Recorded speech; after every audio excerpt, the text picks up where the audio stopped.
Hello. Tonight we're not visiting a battlefield or a castle. We're visiting a house. Blackwood Manor. The neighbors whisper about it. They say it's haunted, that it holds dark secrets. But we're not here for secrets. We're here for the routine, for the floorboards that need polishing and the linens that need folding. Because even in a haunted house, the chores must get done. So get comfortable, let the day fade, and let's go dust the cobwebs at Blackwood Manor. The first person awake is Agnes, the housemaid. Her alarm isn't a scream in the night. It's the old grandfather clock in the hall, which always chimes 13 times at 4 a.m.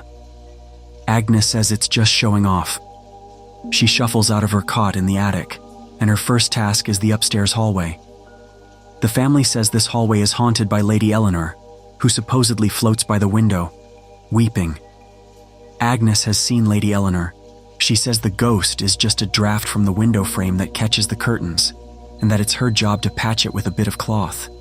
She's more annoyed by the draft than the ghost. This morning she finds a teacup, left on the floor again. It's that Lord Montgomery, she mutters to herself, always blaming the poltergeists. But poltergeists don't leave lipstick stains, my lord. She picks up the cup. She glances at the tall, dark portrait at the end of the hall. Its eyes seem to follow her. And you, she says to the portrait, stop looking. You'll mark the wallpaper. She carries the cup downstairs. Her footsteps are the only sound. Thump, thump, thump, on the thick carpet. It is a quiet, boring morning. Down in the kitchens and the basement, the air is already warm. Mr. Hobb, the cook, is awake. Mr. Hobb is a large man, and he is a quiet man. He does not believe in hauntings. He believes in soup. He is currently staring at a row of potatoes. He has been staring at them for 3 minutes. He is not afraid. He is disappointed in them. You're a lumpy bunch this morning, he says to the potatoes. His voice is low and gravelly. The kitchen scullery maid, a young girl named Mary, is scrubbing a pot in the corner. She whispers, Mr. Hobb, I heard it again last night. Mr. Hobb doesn't look up from the potatoes. Heard what, child? The crier, the ghost that wails in the pantry when the door is closed. Mr. Hobb sighs, a deep, long-suffering sigh. He picks up a large potato.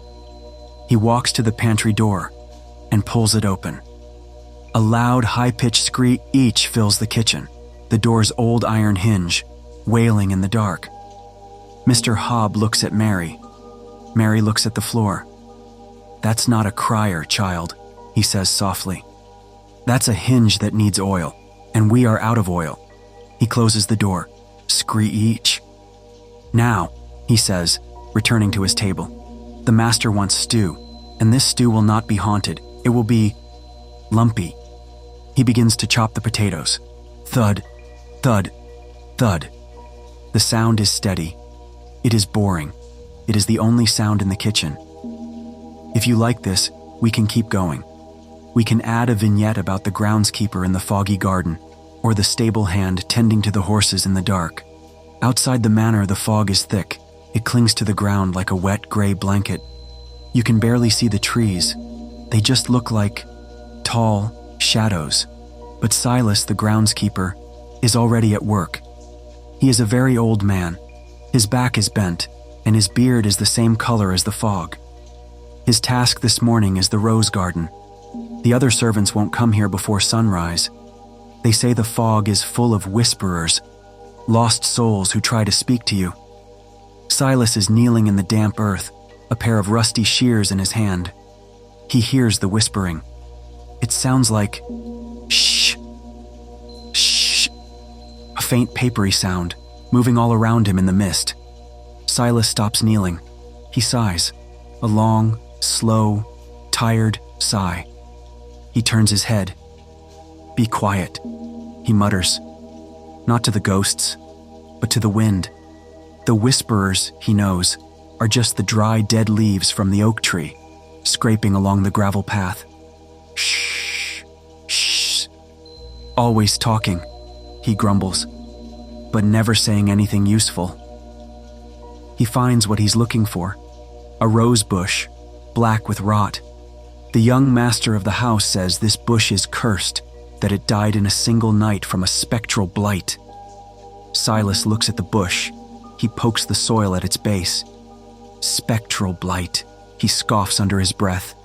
He points his shears at a small hole near the root. It's not a spectral blight, you daft fools. It's moles, and bad drainage. He snips the dead branch with a loud crack. The sound is sharp in the quiet fog. He hears the shh of the leaves again. Yes, Silas mutters, not looking up. I'm working on it. He pulls the dead bush from the earth, and the garden becomes just a little more boring, just a little more tidy. We are building the world of the manor, one quiet job at a time. We now have the housemaid, the cook, and the groundskeeper. Away from the main house, the stables are cold. The air smells of hay, old leather, and damp. Young Thomas is on stable duty.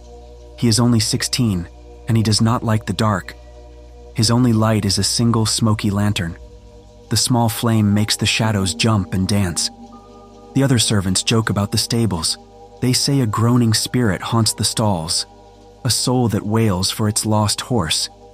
Thomas is trying very hard not to listen to the shadows. He is trying to focus on brushing the carriage horse Daisy. Shh, shh, shh, goes the brush. A steady, boring sound. Then, he hears it.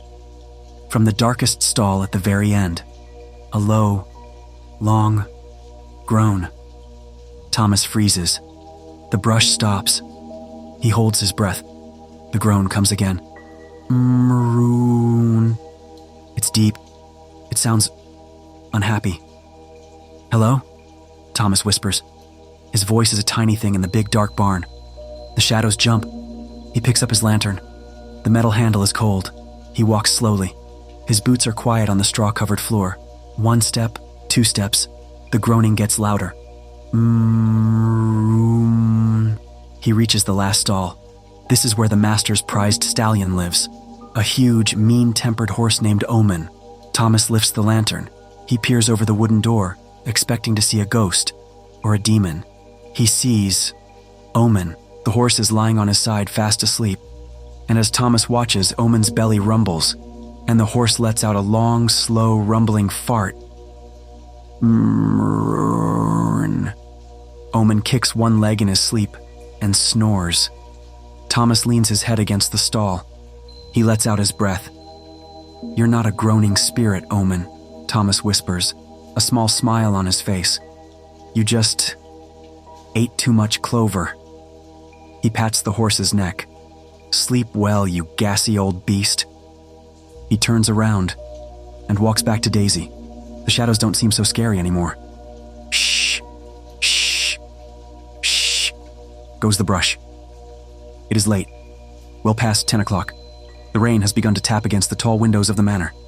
Tap, tap, tap. Miss Finch, the governess, is sitting in a chair by a low fire. She is mending a small woolen sock. The other servants have gone to their beds, but her job is not over. She is listening. The servants in the kitchen whisper about this room. The nursery. They say a child of the mist haunts this wing of the house, a small ghostly boy who is heard humming a sad tune, looking for his mother. Miss Finch hears a sound from the hallway. Not a hum, a click. The sound of a small foot on the polished wood floor. She puts the sock down. She does not look scared. She looks tired. She stands and walks to the nursery door, opening it. Down the long, dark hallway is the master's son, young Arthur. He is 8 years old, and he is fast asleep. He is sleepwalking. He is wearing his white nightshirt, and he is walking very slowly, his arms out in front of him, and he is humming, a tuneless, sleepy, little sound. Miss Finch sighs. This is the 3rd time this week. She walks quietly up to him. All right, Master Arthur, she whispers, taking his small hand. Not this way. This is the old gallery. Your mother is asleep. She gently turns him around. Let's get you back to bed." The boy doesn't wake. He just turns and follows her hand, still humming. Miss Finch guides the child of the mist back to his warm bed and tucks him in. "No ghosts tonight, thank you," she mutters to the empty room. She picks up the sock and sits back down to wait for the house to finally be still. Vignette 6, The Lady in White. Voice, very slow. This is the final scene before the sleep outro. It is midnight. The rain is steady now. The whole house is dark. Agnes, the housemaid, is asleep. Mr. Hobb, the cook, is dreaming of potatoes. Silas and Thomas are lost in sleep, but one light is still on, a single candle. It moves slowly down the grand staircase. This is what the village whispers about. The Lady in White, the ghost of the First Lady Blackwood, who they say paces the halls at midnight, forever in sorrow. The candle stops at the bottom of the stairs. The flame illuminates her face. It is not the First Lady Blackwood, it is the current Lady Blackwood, Lady Eleanor. She is wearing a simple white nightgown. Her hair is unbound. She is not wailing. She is not floating. She is frowning. She walks into the dark study and over to the main desk. She puts the candle down. She is not looking for a lost lover. She is looking at a small, leather-bound book. Lady Eleanor is pacing the halls because she has insomnia. And she is frowning because she is looking at the household accounts. She picks up a quill. Scratch, scratch, scratch. 2 shillings for hinge oil, she whispers to the empty room. Mr. Hobb is getting bold. She dips the quill again. And a new latch for the garden shed. Silas can wait until Michaelmas for that. The Lady in White, the great spectral mystery of Blackwood Manor, is just a tired woman trying to do a budget in the middle of the night. She sighs, rubs her temples, and blows out the candle. The house is finally, completely dark and quiet. Outro script. Voice fades to a near whisper. Ambient rain gets slightly louder. The manor is asleep. The ghosts are just drafts and hinges and tired people. The house is boring now. The rain taps on the glass. The wind sighs in the chimney. There is nothing to see, nothing to worry about. Just the sound of the rain. Just the quiet. Just sleep. Good night.